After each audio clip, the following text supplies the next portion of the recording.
আসসালামু আলাইকুম। আজকেও শুরু করলাম নদী থেকে পানি নিয়ে সরিষাগুলো জাগ দেওয়ার জন্য। এই সরিষার সরিষা জাগ দেওয়ার জন্য আমি আর আমার ছেলে আছে সাথে, বাধা দিতে আছে ক্যামেরায়। ওইখানে যাইতে হবে আমাদের পানি নিয়ে। দেওয়া হয়েছে, তারপর অনেক পানি লাগতেছে। আজকে বড় ছেলে নাই, তাই ছোট ছেলের কষ্ট একটু বেশি হয়ে গেছে। দেখেন বালতিতে নিয়ে যাচ্ছে পানি। সরিষাগুলো এক জায়গা দিয়ে এগুলো জাগ দিতে হয়।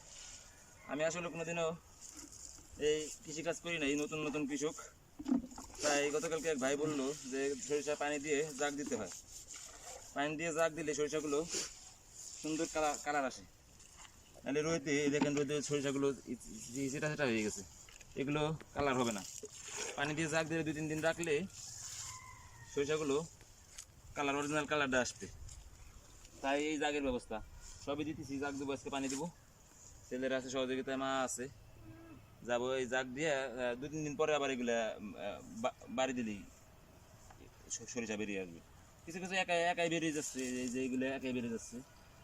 কিন্তু জাগটা দিতে হবে, জাগটা না দিলে সরিষার অরিজিনাল কালারটা ফুটে আসবে না। তাই এই পানি দেখাও, ওখান থেকে পানি আনতেছি আমরা। পানি এনে এই জাগের ব্যবস্থা।